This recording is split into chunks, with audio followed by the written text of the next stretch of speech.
Classroom man, negosyo o opisina ng gobyerno, pangako ng Samsung ang mas madaling trabaho gamit ang AI-powered appliances at gadgets.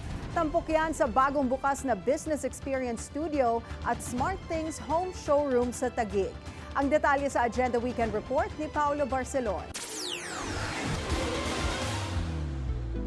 Mga high-tech na classroom na gumagamit ng smart TVs at tablets, immersive displays at high-tech na pang-showcase ng mga tindahan, high-tech na paraan ng pag-take ng order, water-resistant gadgets at modernong command center operations.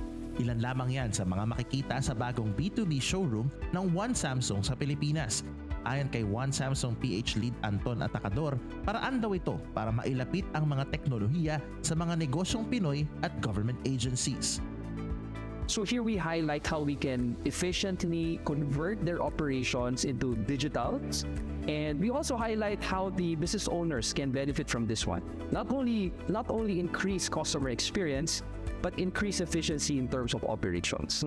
Karamihan sa mga teknolohiyang feature dito, powered by AI, tulad ng smart classrooms, monitors na kayang mag-track ng energy consumption ng mga gusali, at maging AI integrations para sa mga negosyo. Ani Samsung, kaya daw nitong abutin ang anumang negosyo, MSME man o kumpanyang pinatatakbo ng mga ultra-bilyonaryo. Businesses, even our country, should embrace digitalization and even AI. So with this Business Experience Studio, our goal is to allow our clients, allow business owners, even the government, experience what it means to have solutions and AI within their businesses. Kasama din sa bagong showroom ang SmartThings Manila, kung saan makikita din ang mga smart home innovations na binuo ng Samsung. At dahil we are everywhere, mapapanood mo din ang mga napapanahong balita, impormasyon at kaalaman sa Billionario News Channel, na siyang most watched news channel pa rin sa Samsung TV Plus.